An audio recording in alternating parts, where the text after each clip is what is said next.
everyone, just wanted to pop in and talk about how I'm thinking about evolving this flower farm going forward. So for those of you who are new to my channel, my name is Jessie. I live in zone 7A in New Jersey, and I have a really small flower farm in my backyard where I've been growing flowers, selling primarily through a wholesale channel in a cooperative this past year, but having some other retail channels such as like a CSA or flower subscription, as well as selling at a local retail outlet.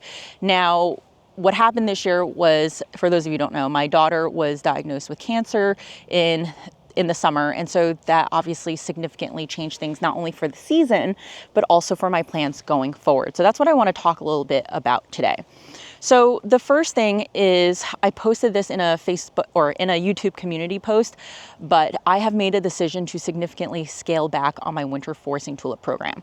Now, winter tulips have historically been my biggest crop by multiples. And I'm talking about like winter tulips being somewhere in the thousands in terms of per stem versus a typical crop being maybe like under 1,000 stems. So winter tulips last year, I did, I think about 6,000, another like 2,000 field tulips. So, or sorry, another 1,000 field tulips. So it was a significant crop for me.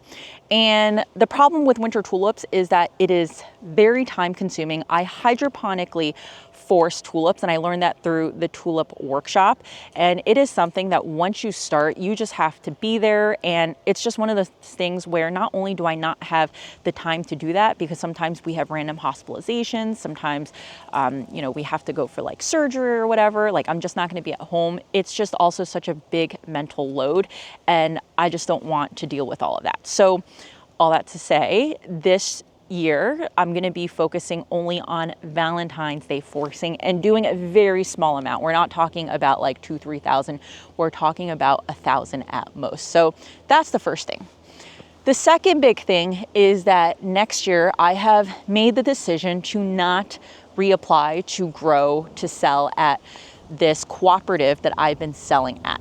Now, this cooperative has been amazing. I have learned so much in the past 2 years that I've been selling there. And I will say that I got really lucky that I was accepted in my second year of growing, because I felt like that was my flower growing MBA. I learned so much from the other flower farmers, seeing how they grow, just the amount of output they could have. We had people who did it full time with hoop houses, and we also had people who did it part time but churned out so many flowers. So I was able to observe, talk to those flower farmers, and learn a lot from them. Now, the issue with doing that as a channel is that it does take up a decent amount of time.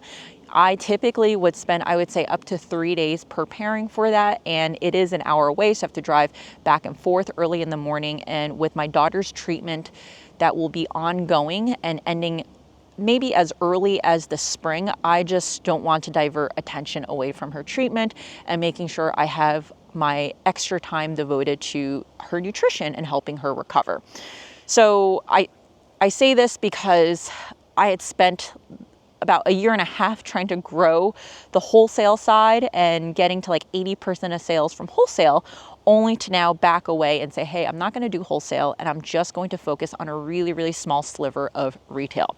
So what does that look like? Well, retail is going to look like predominantly selling at a local country store that I started selling at last year, about a month before now. So I started selling there in like late September, and really learned how to cultivate that as a sales channel and drive traffic there. And I will talk about this in the next video about how that went, sales, and what I did to really make that a sufficient enough retail channel that I feel confident enough that, hey, I can still grow some flowers here and still have a place to sell them, but I don't need to go crazy. Like, we're talking about selling anywhere from like a dozen to 20 bouquets a week type of scale. This is perfect for someone who is doing this part-time, who may not have a ton of time on their hands and kind of wants to just make a little bit of side cash without killing themselves for it. And so I think that's where you're going to see the content trend towards next year, is really small scale, part-time flower farming.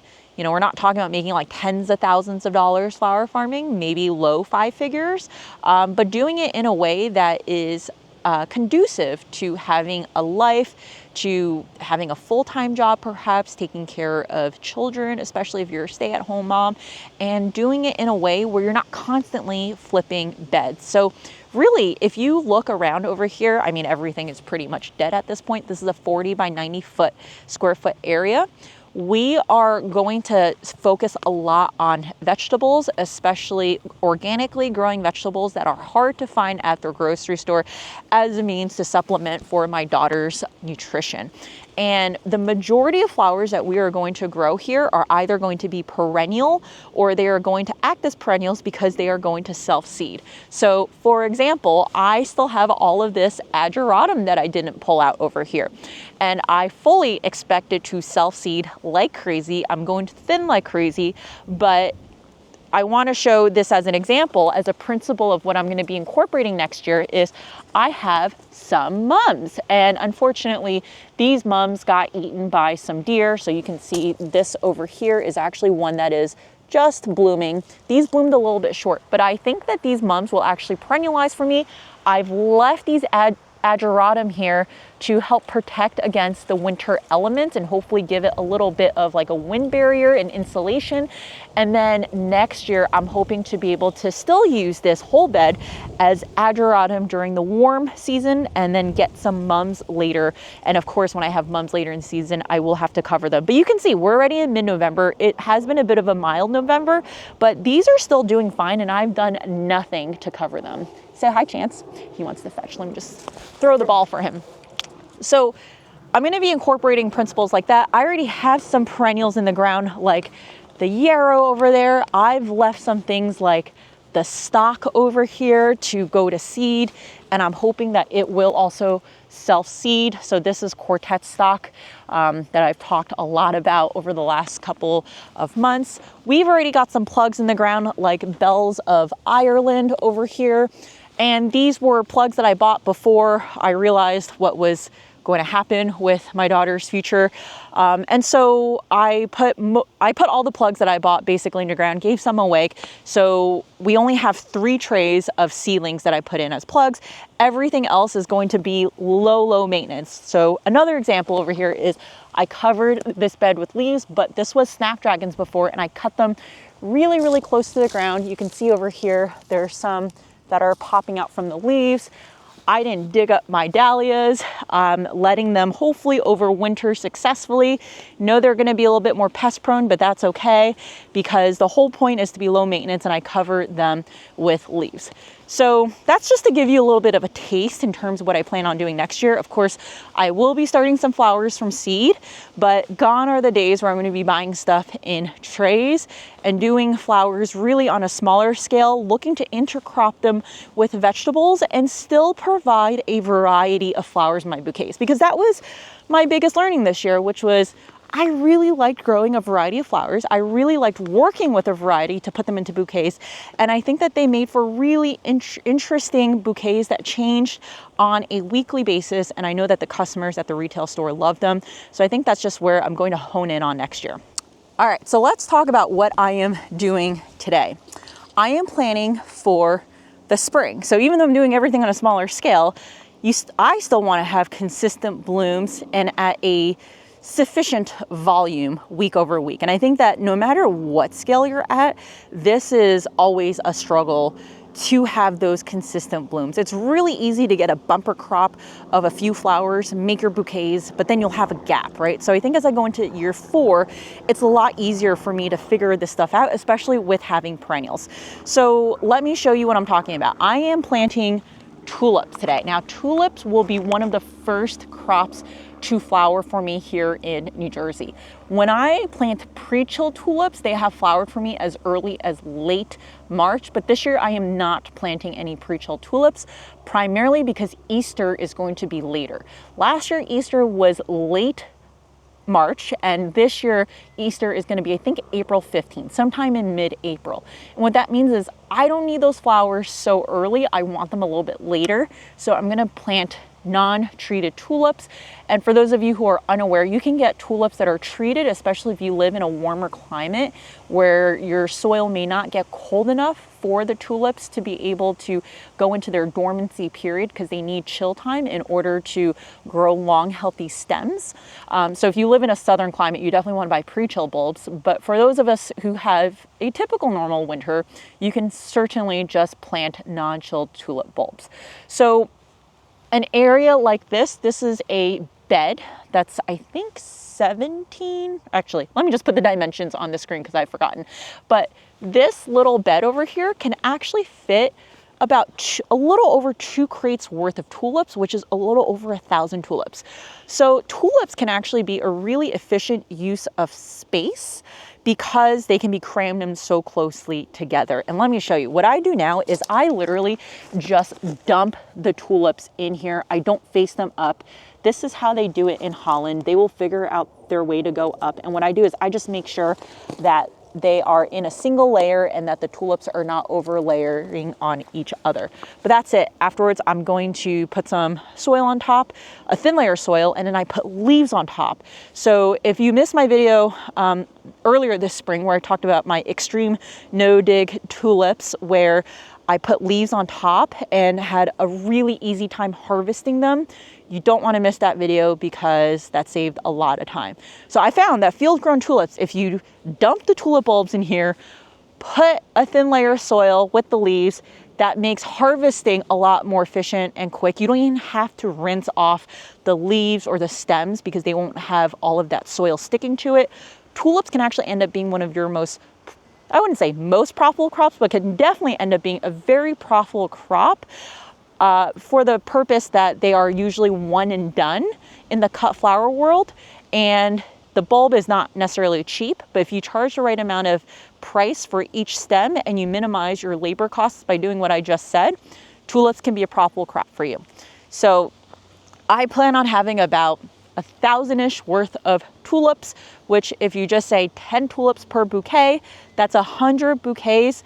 I think I can move them really easily, especially in the context of Easter. I said that tulips are the first to flower here, which is technically wrong. Daffodils are the first to flower here. I have not yet gotten in my daffodil bulbs, but I will get them in. For those of you who are wondering, how do you use daffodils? I think if you buy the right kind of specialty daffodils and you mix them together, they make a really nice bouquet. I think one of the misnomers that I had was that daffodils don't have a very long vase life. And if you harvest them at the right stage, and if you buy like double daffodils, they can actually have a pretty decent vase life of over 5 days to sometimes like 8 days. So in an ideal world, what I've done is I've been able to pair a later blooming daffodil with an earlier blooming tulip. And so I also have another video showing that you can store daffodils in the refrigerator for up to 2 weeks. And so if you pull the daffodil at that right stage, it blooms a little bit later because that's the type of variety that blooms later. You hold it in the fridge, you might actually be able to do some mixed bouquets with tulips. I have done mixed bouquets with daffodils and tulips in the past. I've loved them. I've done that in the winter tulip and daffodil forcing context, which is a lot easier to plan because I can force them and time them to bloom together. But I think it can still also be done with some field tulips and daffodils, and that's also what I'm going to try to achieve next year. So I'm going to try to get my daffodils into the ground by the end of the week. So the last thing on tulips here is that it's mid-November here, and some of you might say, wow, like, isn't that late to plant? It kind of depends on your weather. We've had pretty mild weather here, and typically you actually don't want to get your tulips in the ground too quickly. You want to get them in when the soil is like around 50, 55 degrees. So there's a bit of the sweet spot that you want to wait for. So don't plant them when they're too hot, but you also can't wait too much later. So I find that typically mid-November is a really good time for me to plant them. And so that's why I'm trying to get them in. You can see it's really windy, but we've been in a bit of a drought here. So that's why I have the hose and I'm going to water these in and get them settled in. So you can see I am taking care to water them in without soil on top because tulips love water. Until you start hydroponically forcing them, you don't realize just how much water these guys need. And because we've been in that drought, I'm extra mindful to make sure that I'm watering these. I would say in years past, I've done 1 pass of watering with the soil on top, so I wouldn't even water right now, but because everything is so dry and there's still no rain in sight. I'm doing this as a first pass right now. So I'm gonna do this for a few more seconds, and then I'm going to layer soil on top and then water it again. One thing to note is that you should not be planting tulips in the same soil year after year to avoid something called tulip fire, which, if it happens, could take out your entire bed of tulips. So in this case, I had replaced the soil after the spring season to prevent a situation like this from happening. You can use the same bed by practicing crop rotation, and people recommend waiting at least 3 years, sometimes up to 7 years, before you plant tulips in the same location again. So the sun is starting to set. I don't have enough time to put leaves in here because Eric and I want to work out before the sun is completely gone. But what I would do next is I would put leaves and fill it basically to the brim. I want to emphasize that this is really a thin layer of soil. In fact, I had to come back and put on another scoop on top because I could see a bulb showing after I was watering it. And this is important because if you want to have a quick harvest, you can't have too much of compact soil. Some people use compost and it works, but I found that even for us, compost sometimes gets a little bit too heavy. If it rains too much, it gets compact. And so you're still ending up cleaning the stems. So again, thin layer of soil, put the leaves on top. And this year I will be crushing the leaves before I put on top, because even though it works really, really well with full leaves, what ends up happening is then I have to take the leaves out because they're not going to decompose quickly enough over the season.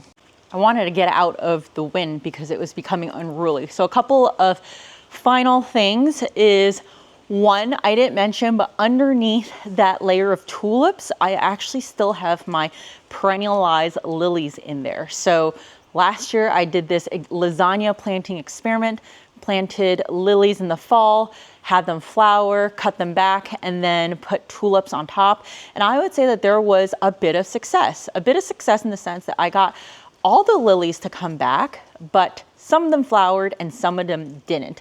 And some of them didn't flower because they didn't have enough time to regenerate through photosynthesis because they were cut down too quickly in the fall and frost happened.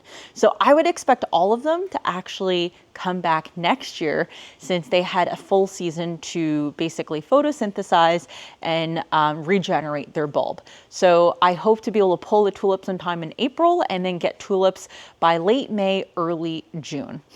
The last thing I want to talk about is a public service announcement for anyone who is working with tulip bulbs. Please wear gloves. And I know that I wasn't wearing gloves here, but I typically always wear gloves. I've been doubling up on nitrate or nitrile gloves. So these are like the Costco or whatever exam gloves that you see. They're not latex, they're nitrile.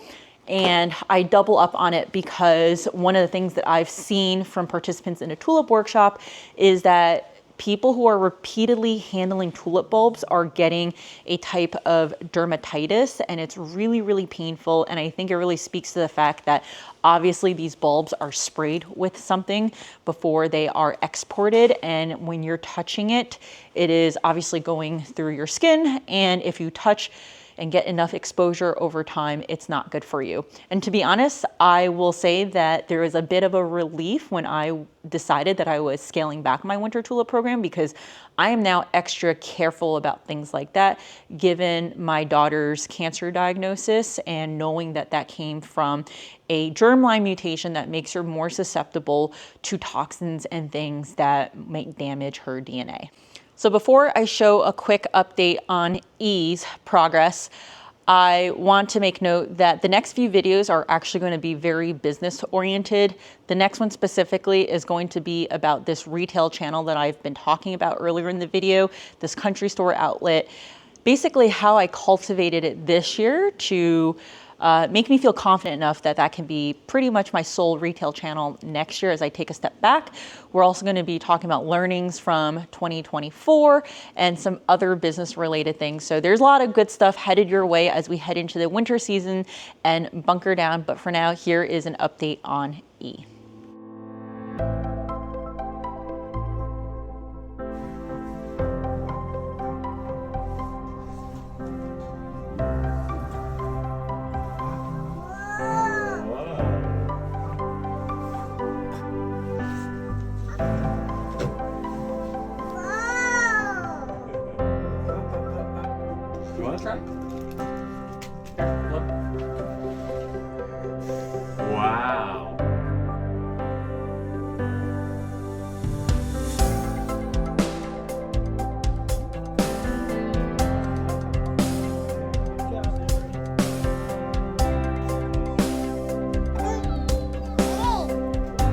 throw it? Can you throw the ball? Boom!